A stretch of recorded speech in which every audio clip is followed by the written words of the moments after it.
ناپاک ہوتے وقت جو کپڑے اس نے پہن رکھے ہیں اگر ان پر ناپاکی نہ لگی ہو تو ایسی حالت میں انسان ناپاک نہیں ہوگا، وہ نہانے کے بعد غسل کرنے کے بعد انہی کپڑوں کو پہن کر نماز پڑھ سکتا ہے۔ وہ کپڑے پاک ہیں اور پاک رہیں گے، جب تک ان پر ناپاکی نہ لگے وہ کپڑے ناپاک نہیں ہوں گے۔ اگلا سوال ہے شازیہ رضوان دبئی سے، یہ بہن کہہ رہی ہیں السلام علیکم مفتی صاحب۔ وعلیکم السلام، کیسے ہیں؟ الحمدللہ، اللہ کا شکر ہے۔ میرا ایک سوال ہے کہ کیا عورتوں کو قبرستان جانا چاہیے؟ میرے میکے میں گھر کے ساتھ ہی قبرستان ہے جو کہ ہماری خود کی زمین ہے اور وہاں پر ہمارے ہی خاندان کے لوگ دفن ہیں، تو میں جب بھی میکے جاتی ہوں تو اپنے دادا دادی کی قبر پر ضرور جاتی ہوں۔ عورتوں کا قبرستان جانا بالکل منع ہے اور ناجائز ہے، عورتوں کو قبرستان نہیں جانا چاہیے۔ آپ کا یہ عمل خلاف شریعت ہے، شریعت کے خلاف ہے، مذہب اسلام کے خلاف ہے، اس لیے آپ قبرستان میں نہیں جا سکتی۔ قبرستان جانے سے آپ کو بچنا چاہیے اور بچنا پڑے گا۔ اگلا سوال ان بھائی کی طرف سے کہہ رہے ہیں مفتی صاحب اگر کوئی وضو کرنے کے بعد اپنی شرمگاہ پر ہاتھ لگائے یا کسی دوسرے کی شرمگاہ پر ہاتھ لگائے تو کیا اس کا وضو ٹوٹ جائے گا؟ وضو کرنے کے بعد اپنی شرمگاہ پر ہاتھ لگانے سے، شرمگاہ چھونے سے یا کسی دوسرے کی شرمگاہ چھونے سے وضو نہیں ٹوٹے گا، لیکن وضو کرنے کے بعد اپنی شرمگاہ چھونے کی یا کسی اور کی شرمگاہ چھونے کی ضرورت ہی کیا ہے؟ اس لیے اس طرح کی حرکتوں سے بچنا چاہیے۔ وضو کرنے کے بعد اپنی شرمگاہ نہیں چھونی چاہیے۔ اگر کھجلی وغیرہ کا مسئلہ ہے تو ہم کپڑوں کے اوپر سے کھجا سکتے ہیں، لیکن سامنے والے کی شرمگاہ چھونا یہ تو بہت عجیب و غریب بات آپ نے کی ہے، اور میں اس بات کو زیادہ کھل کر بیان نہیں کر سکتا ہوں کیونکہ یہ موضوع بحث بن سکتا ہے۔ اس لیے اس کا حل یہی ہے کہ آپ اس طرح کے کام نہ کریں، مگر شرمگاہ پر ہاتھ لگانے سے وضو نہیں ٹوٹتا ہے۔ آپ کے سوال کا جواب یہ ہے۔ اگلا سوال مولانا نواب علی قاسمی کی طرف سے حضرت کہہ رہے ہیں مفتی صاحب کیا سنی امام صاحب شیعہ کا جنازہ پڑھا سکتے ہیں؟ کیا حکم ہے؟ رہنمائی فرمائیں۔ اگر شیعہ کا عقیدہ یہ ہو کہ قرآن کریم میں تحریف ہوئی ہے یا ان کے 12 امام کے بارے میں اس بات کا عقیدہ ہو کہ وہ معصوم ہیں، گناہ نہیں کرتے ہیں اور ان کو حلال و حرام کا اختیار ہے، یا جبرائیل امین سے وحی پہنچانے میں غلطی ہوئی ہے، یا حضرت عائشہ صدیقہ رضی اللہ تعالی عنہا پر بہتان باندھتا ہو، حضرت ابوبکر صدیق رضی اللہ تعالی عنہ کی صحابیت کا انکار کرتا ہو، تو ایسا شیعہ اسلام کے بنیادی عقائد کی مخالفت کی وجہ سے دائرہ اسلام سے خارج ہے۔ مسلمان کے لیے اس کی نماز جنازہ پڑھنا یا پڑھانا حرام ہے، اور اگر کسی نے یہ حرکت کر دی ہو تو اس کو توبہ کرنی چاہیے۔ اگلا سوال یہ بھی مولانا نواب علی قاسمی کی طرف سے ہی ہے۔ حضرت کہہ رہے ہیں کہ جو بچے نابالغ ہونے کی حالت میں فوت ہو جاتے ہیں کیا ان کا منکر نکیر سے سامنا ہوتا ہے، اور کیا کل قیامت کے دن ان سے بھی حساب کتاب ہوگا؟ اس کا جواب یہ ہے کہ جو بچے نابالغ ہونے کی حالت میں ہی انتقال کر جاتے ہیں، بالغ ہونے سے پہلے فوت ہو جاتے ہیں، تو ان بچوں کا منکر نکیر سے سامنا نہیں ہوتا ہے۔ منکر نکیر ان بچوں سے سوال و جواب نہیں کرتے ہیں، اور قیامت کے دن ان سے حساب و کتاب نہیں ہوگا، کیونکہ نابالغ بچے شریعت کے احکام کے مکلف نہیں ہیں، اور جب وہ شریعت کے احکام کے مکلف نہیں ہیں، شریعت کی چیزیں ان پر لاگو نہیں ہوتی ہیں، تو پھر سوال و جواب کا سوال ہی پیدا نہیں ہوتا، ان سے کوئی حساب کتاب نہیں ہوگا، نہ تو قبر میں سوال جواب ہوں گے اور نہ قیامت کے دن ان سے حساب کتاب ہوگا۔ اگلا سوال محمد سلیمان صاحب کی طرف سے کہہ رہے ہیں مفتی صاحب بولی کی لاٹری ڈالنا جائز ہے یا نہیں؟ بولی کی لاٹری ڈالنا جائز نہیں ہے، ناجائز ہے۔ ناجائز کیوں ہے؟ ناجائز ہونے کی وجہ آپ اس ویڈیو میں دیکھ سکتے ہیں جو آپ کو اسکرین پر دکھائی جا رہی ہے۔ اگلا سوال ہے شیخ عارف کویت سے، انہوں نے یہ خواب دیکھا ہے، اس خواب میں نبی کی سنت پر عمل کرنے کا حکم دیا جا رہا ہے۔ اگلا سوال محمد اسماعیل کویت سے، انہوں نے یہ خواب دیکھا ہے، اس خواب کی تعبیر مالی فائدہ ہونے کی طرف اشارہ کر رہی ہے۔ اگلا سوال ہے ان بہن کی طرف سے، بہن کہہ رہی ہیں کہ نکاح میں کنواری لڑکی گواہ بن سکتی ہے یا نہیں؟ جی ہاں، کنواری لڑکی گواہ بن سکتی ہے، مگر جو گواہوں کے جو اصول ہوتے ہیں کہ 2 عورتوں کی گواہی ایک مرد کے قائم مقام ہوتی ہے، تو ایسی صورت میں ایک مرد اور 2 عورتیں گواہ بن سکتی ہیں، تو وہ جو 2 عورتیں ہیں ان میں کنواری لڑکی بھی ہو سکتی ہے، اس میں کوئی حرج نہیں ہے۔ اگلا سوال نوشاد احمد کی طرف سے کہہ رہے ہیں السلام علیکم۔ وعلیکم السلام، اور سب خیریت سے ہیں؟ الحمدللہ، اللہ کا شکر ہے۔ ایک بات بتائیے کہ فون پر بات کرتے وقت ریکارڈنگ کرنا کیسا ہے؟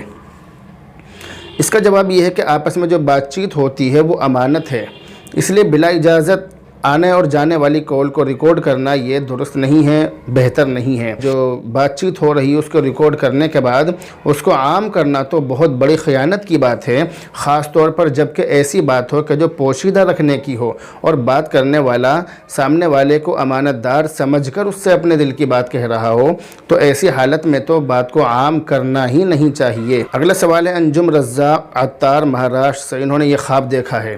اس خواب کی تعبیر یہ کہ خواب میں جو بچہ دیکھا ہے اس کی طویل عمر کی طرف یہ خواب اشارہ کر رہا ہے۔ اگلا سوال ان بھائی کی طرف سے کہہ رہے ہیں السلام علیکم ورحمۃ اللہ وبرکاتہ۔ وعلیکم السلام ورحمۃ اللہ وبرکاتہ۔ اللہ آپ کے علم میں برکت دے، آمین ثم آمین۔ مفتی صاحب میرا سوال ہے کہ نظر بد اور جادو کا علاج اور علامات بتا دو۔ میں جموں کشمیر سے ہوں۔ کمنٹ باکس میں یہ بات ڈال کر مجھے ضرور بھیجنا۔ بارک اللہ، جزاک اللہ، اللہ آپ کو حاسدین کے حسد سے بچائے، آمین ثم آمین۔ نظر بد اور جادو کا علاج اور علامات چینل پر اپلوڈ کی جا چکی ہیں، آپ چینل پر جا کر دیکھ سکتے ہیں۔ جادو کی علامات مفتی خالد قاسمی، جادو کی نشانی مفتی خالد قاسمی، جادو کا علاج، کالے جادو کا علاج مفتی خالد قاسمی، آپ اس نام سے ویڈیو سرچ کر سکتے ہیں اور دیکھ سکتے ہیں۔ اگلا سوال محمد طاہر کی طرف سے کہہ رہے ہیں السلام علیکم مفتی صاحب۔ وعلیکم السلام۔ جی مفتی صاحب، ایک گاؤں خانپور کھتولی میں ہے، وہاں کوئی کنواں ہے، عورتیں وہاں جاتی ہیں اور کہتی ہیں کہ وہاں کنویں میں نہانے سے یا پانی لانے سے بھی ہر بیماری صحیح ہو جاتی ہے، پورا یقین کر کے بیٹھی ہیں، کیا یہ صحیح ہے؟ یہ صحیح نہیں ہے بلکہ یہ غلط ہے اور غلط عقیدے کی بنا پر ایسا ہوتا ہے، اس لیے ایسی سوچ سے، ایسے عقیدے سے، ایسی حرکتوں سے اور ایسے کاموں سے انسان کو بچنا چاہیے۔ اگلا سوال ہے مولانا نواب علی قاسمی کی طرف سے، کہہ رہے ہیں مفتی صاحب، ایک شخص اپنے گھر سے 15-16 دن ٹھہرنے کی نیت سے آیا تھا، 4 دن کے بعد اس کا ارادہ ملتوی ہو گیا، تو اب کیا اس پر قصر نماز ہوگی یا نہیں؟ رہنمائی فرمائیں۔ اس کا جواب یہ ہے کہ جب تک 15 دن یا اس سے زیادہ ٹھہرنے کی نیت نہ کی ہو تو وہ مسافر رہے گا، قصر نماز پڑھے گا، اور اگر 15 دن سے زیادہ ٹھہرنے کی نیت کر لی، 15 دن سے کم ٹھہرنے کی نیت کی تو مسافر رہے گا، 15 دن سے زیادہ ٹھہرنے کی نیت کی تو پھر مسافر نہیں رہے گا، مقیم بن جائے گا، پھر اس کو نماز پوری پڑھنی پڑے گی۔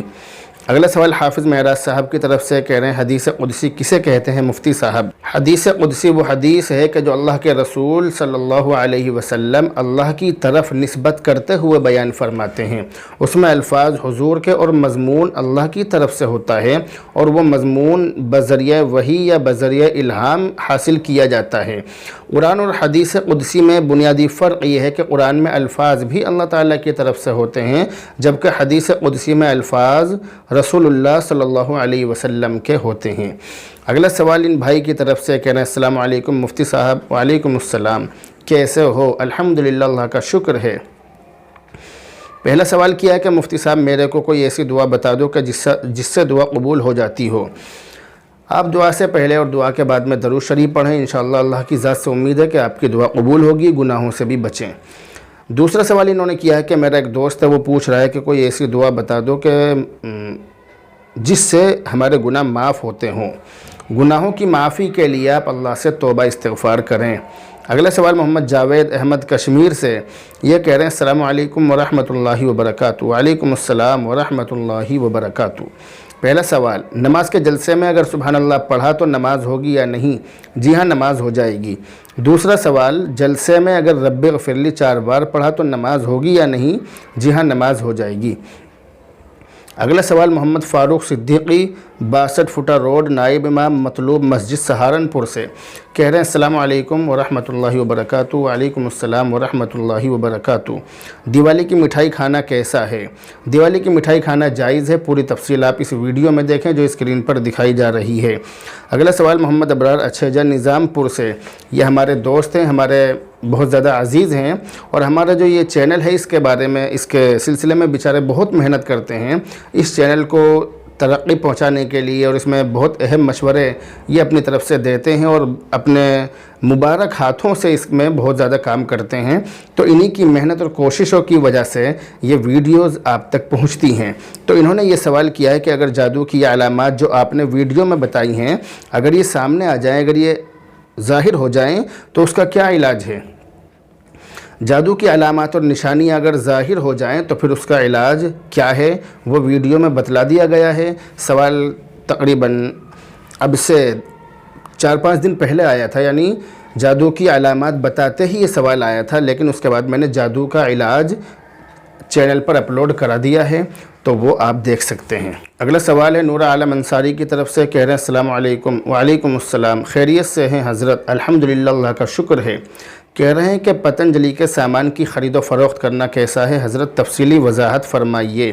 پتنجلی کے سامان میں اگر پیشاب کی ملاوٹ ہو تو اس کا استعمال کرنا جائز نہیں ہے، لہذا جن چیزوں میں گائے کے پیشاب کی ملاوٹ کا خود کمپنی والے اعتراف کریں، کمپنی والے کہیں کہ ہاں اس کے اندر پیشاب کی ملاوٹ ہے، یا کسی ذریعے سے معلوم ہو جائے، تو ایسی چیزوں کا استعمال کرنا جائز نہیں ہے، بالکل ناجائز ہے۔ باقی جن چیزوں میں پیشاب کی ملاوٹ نہ ہونا یقینی طور پر معلوم ہو تو ان کا استعمال جائز ہے، مگر جس کمپنی میں گائے کے پیشاب کی ملاوٹ چیزوں میں، مصنوعات میں ہوتی ہو، تو ایسی کمپنی کی باقی چیزوں کے استعمال سے بھی بچنا بہتر ہے، درست ہے، بچنا چاہیے، کیونکہ ہو سکتا ہے کہ انہوں نے اس کے اندر بھی پیشاب کی ملاوٹ کر دی ہو، اس لیے احتیاط کر لینا ہی بہتر ہے۔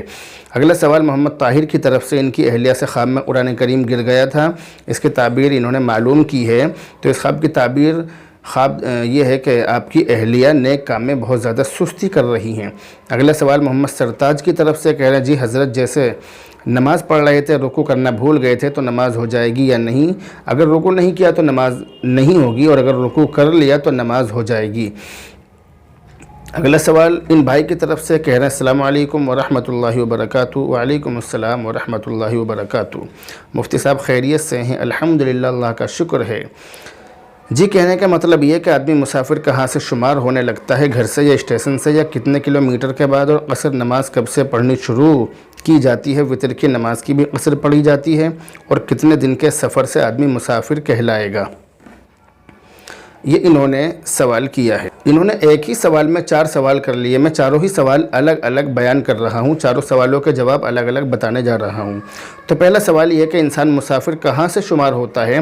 اس کا جواب یہ ہے کہ سفر شرعی کی نیت سے۔ سفر شرعی کا مطلب ہے کہ آدمی کم سے کم 42 کلومیٹر 296 میٹر کے حساب سے، یعنی تقریباً اتنا میٹر یا اس سے زیادہ کلومیٹر کے حساب سے نیت کر کے اپنے گاؤں یا اپنے شہر کی حدود سے نکل جائے تو وہ مسافر شمار ہو جاتا ہے، اور ایسی صورت میں وہ نماز قصر پڑھے گا، یعنی 4 رکعت کی 2 رکعت پڑھے گا۔ ظہر، عصر اور عشاء، ان میں جو 4 رکعت فرض ہیں، 4 رکعتوں کی جگہ 2 رکعت پڑھے گا، جبکہ وہ اکیلا نماز پڑھ رہا ہو، اور اگر امام کے ساتھ نماز پڑھ رہا ہو تو پھر امام کی اقتداء میں پوری ہی نماز اس کو پڑھنی پڑے گی۔ تو بات یہ ہے کہ آدمی اپنے شہر یا گاؤں کی حدود سے نکلتے ہی مسافر ہو جاتا ہے، ایسی حالت میں اس کو پوری نماز نہیں پڑھنی ہے بلکہ آدھی نماز پڑھنی ہے، یعنی 4 رکعت فرض کی جگہ 2 رکعت پڑھنی ہے۔ پہلے اور دوسرے سوال کا جواب اس میں آ چکا۔ اب تیسرا سوال یہ کیا ہے کہ وتر کی نماز کی بھی قصر ہوگی یا نہیں؟ تو اس کا جواب یہ ہے کہ وتر کی نماز کی قصر نہیں ہوتی ہے، وتر کی نماز پڑھی جائے گی اور پوری ہی پڑھی جائے گی۔ چوتھا سوال یہ ہے کہ کتنے دن کے سفر سے آدمی مسافر کہلائے گا؟ اس کا جواب یہ ہے کہ اگر کسی شخص نے کسی جگہ پر 15 دن یا اس سے زیادہ ٹھہرنے کی نیت کی ہے تو وہ مقیم ہو جائے گا، مسافر نہیں رہے گا، اور اگر 15 دن یا اس سے اگر 15 دن سے کم ٹھہرنے کی نیت کی ہے تو پھر وہ مسافر ہی رہے گا، ایسی حالت میں اس کو قصر نماز پڑھنی پڑے گی۔ اگلا سوال ان بھائی کی طرف سے، کہہ رہے ہیں السلام علیکم۔ وعلیکم السلام۔ پہلا سوال کیا ہے کہ میرا سوال ہے کہ نبی پاک کو خواب میں کیسے زیارت کریں، وظیفہ بتا دو۔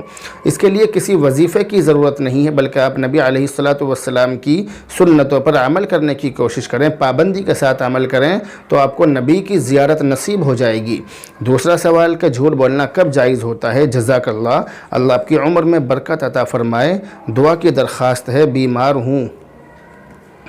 آپ کے سوال کا جواب یہ ہے کہ ان موقعوں پر جھوٹ بولنا جائز ہے۔ پہلا موقع تو یہ ہے کہ جب انسان اپنی یا اپنے کسی مسلمان بھائی کی جان بچانے پر مجبور ہو جائے اور جان بچانے کے لیے اس کے علاوہ کوئی چارہ نہ ہو، تو ایسی حالت میں جھوٹ بولنا جائز ہے۔ دوسرا موقع ہوتا ہے کہ 2 بندوں میں صلح کرانے کی غرض سے جھوٹ بولنا پڑ جائے اور جھوٹ کے بغیر صلح ممکن نہ ہو، تو پھر ایسی حالت میں جھوٹ بول کر ان دونوں میں صلح کرا دینا جائز ہے۔ تیسرا جو موقع ہے وہ یہ ہے کہ میاں بیوی کے بیچ میں آپسی تعلقات اور آپسی گفتگو میں دونوں آپس میں محبت بڑھانے کے لیے، ایک دوسرے سے پیار زیادہ بڑھانے کے لیے اگر جھوٹ بولیں تو ایسی حالت میں بھی جھوٹ بولنا جائز ہے۔ کوئی بات خلاف واقعہ کہیں، ایسی بات کہیں کہ جو اصلیت کے خلاف ہو، جس کی اصل نہ ہو، جو حقیقتاً نہ ہو تو ایسی بات اگر وہ کہیں تو ایسی حالت میں وہ ایسی باتیں کر سکتے ہیں۔ اگلا سوال ہے لائق سیفی کی طرف سے، کہہ رہے ہیں جزاک اللہ، اللہ آپ کی عمر میں برکت عطا فرمائے، آمین ثم آمین۔ اگلا سوال حافظ مقصود انچارج کمپیوٹر سینٹر جامعہ عربیہ اعزاز العلوم ویٹ، کہہ رہے ہیں کہ ماشاءاللہ بہت اچھی دعا ہے، شکریہ جزاک اللہ۔ اگلا سوال محمد طاہر پھپونڈا سے، کہہ رہے ہیں السلام علیکم، وعلیکم السلام، جی یہ آیت کون سی صورت میں ہے؟ یہ دعا قرآن کریم میں نہیں ہے۔ اگلا سوال ریاض الدین سونو کی طرف سے، کہہ رہے ہیں کہ میت والے گھر پر اگلے دن بغیر بلائے کچھ آدمی عورت کا قرآن پڑھنے کے بعد ناشتہ کروانے کے بعد قرآن پڑھنے کا ثواب ملے گا یا نہیں؟ سوال یہ کیا ہے کہ اگر کسی میت والے گھر میں کچھ لوگ بغیر بلائے چلے جائیں، کچھ مرد اور عورت، اور وہاں جا کر قرآن کریم پڑھ لیں، اس کے بعد میں ان کو ناشتہ کرایا جائے، تو اس ناشتے کے بعد یہ جو قرآن کریم انہوں نے پڑھا ہے ان کو ثواب ملے گا یا نہیں؟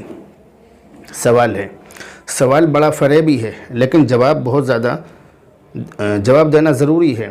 تو اس کا جواب یہ ہے کہ یہ جو بغیر بلائے لوگ جاتے ہیں تو یہ محبت میں، یعنی یہ ثواب کی نیت سے نہیں جاتے بلکہ یہ رواج کی وجہ سے جاتے ہیں، رواج کے طور پر جاتے ہیں، رسم نبھانے کے لیے جاتے ہیں، شکل دکھانے کے لیے جاتے ہیں۔ تو ایسی صورت میں ان کے ذہنوں کے اندر یہ بات ہوتی ہے کہ رواج چلا آ رہا ہے کہ بھئی میت کے گھر میں دوسرے دن فاتحہ آنی ہے، ہمارے یہاں پر بولتے ہیں کہ بھئی فاتحہ آ رہی ہیں، حالانکہ ہونا چاہیے کہ بھئی فاتحہ پڑھی جا رہی ہے، لیکن یہ رواج ہے کہ بھئی فاتحہ آ رہی ہیں۔ تو ایسے لوگوں سے میں سوال کرتا ہوں کہ کہاں سے آ رہی ہیں؟ فاتحہ کہاں سے آ رہی ہے؟ یہ ایک سوال ہے۔ تو باتیں ایسی ہیں کہ ہنسی بھی آتی ہے ایسی باتوں پر۔ تو بہرحال وہ جو لوگ آتے ہیں دوسرے دن پڑھنے کے لیے تو ان کا مقصد رسم و رواج نبھانا اور شکل دکھانا ہوتا ہے، تو ایسی صورت میں کوئی ثواب نہیں ملے گا۔ اگلا سوال ہے مولانا عمران چودھری کی طرف سے، کہہ رہے ہیں حضرت مفتی صاحب سلام مسنون، خیریت دارم خیریت خواہم، الحمدللہ اللہ کا شکر ہے، آپ کو ویڈیو میں سنا، آپ کی ذمہ داری کو سنا، روزمرہ کی آپ کی مشغولی کو سنا، خدا آپ کو ہمت اور حوصلہ و صحت کے ساتھ ملت و دین کی خدمت کے لیے قبول فرمائے، آمین ثم آمین اللہم آمین۔ اگر امام کو پریشانی ہو یا بیمار ہو تو امام جمعہ کا خطبہ مستقل مختصر پڑھ سکتا ہے یا نہیں؟ فقط والسلام۔ جی ہاں، ایسی صورت میں امام صاحب جمعہ کا خطبہ مستقل مختصر پڑھ سکتے ہیں، یعنی اتنا خطبہ تو ہونا ہی چاہیے کہ جس سے جمعہ کی نماز جائز ہو سکے۔ تو میری دعا ہے کہ اللہ تعالیٰ آپ کو بیماریوں سے شفا نصیب فرمائے، آپ کو صحت کاملہ نصیب فرمائے۔ اگلا سوال اعظمی انصاری کی طرف سے، کہہ رہے ہیں کہ میرے پیٹ میں بہت تیزاب بنتا ہے، اس کے لیے آپ اس ویڈیو میں بتلایا ہوا جو نسخہ ہے آپ اس پر عمل کریں، اس کے بعد اپنا تجربہ شیئر کریں، ہم سے شیئر کریں۔ اگلا سوال بشرا شیخ کی طرف سے، کہہ رہی ہیں ماشاء اللہ، شکریہ جزاک اللہ۔ اگلا سوال شعبان اعظمی کی طرف سے، انہوں نے یہ خواب دیکھا ہے، اس خواب کی تعبیر یہ ہے کہ آپ کے آس پاس پریشانیوں کا انبار ہے، اللہ تعالیٰ آپ کی حفاظت فرمائے۔ اگلا سوال محمد ہارون کی طرف سے، انہوں نے یہ خواب دیکھا ہے، اس خواب کی تعبیر یہ کہ آپ کو بہت جلد سفر درپیش ہوگا، اللہ تعالیٰ آسانی کا معاملہ فرمائے۔ اگلا سوال ہے ساحل خان کی طرف سے، کہہ رہے ہیں ماشاءاللہ بہت زبردست بیان ہے، شکریہ جزاک اللہ۔ اگلا سوال محمد سرتاج انصاری کی طرف سے، کہہ رہے ہیں حضرت واٹس ایپ پر سوال کیا ہوں، جواب دیجئے۔ آپ دوبارہ سوال کیجئے کیونکہ واٹس ایپ پر سوالوں کا انبار ہے، آپ دوبارہ سوال کریں، اپنا نام لکھ کر سوال کریں تو ہو سکتا ہے کہ آپ کے سوال پر نظر پڑ جائے۔ اگلا اور آخری سوال عبد الجبار صاحب کی طرف سے، کہہ رہے ہیں السلام علیکم مفتی صاحب، وعلیکم السلام۔ میرا سوال ہے کہ لڑکے اور لڑکی کے عقیقے میں کتنے جانور ہوتے ہیں؟ لڑکے کے عقیقے میں 2 بکرے جبکہ لڑکی کے عقیقے میں 1 بکری ہوتی ہے۔ تو بہرحال یہ تھے فرائیڈے کمنٹ باکس کے 62ویں ایپیسوڈ کے سوالوں کے جواب۔ دعا کرتے رہیں کہ اللہ تعالیٰ اس کی طرح استقامت کے ساتھ مستقل طور پر اس نیک کام کو کرتے رہنے کی توفیق نصیب فرمائے۔ بہرحال اب آپ سے رخصت ہوتے ہیں، دعاؤں میں یاد رکھیں۔ السلام علیکم ورحمۃ اللہ وبرکاتہ۔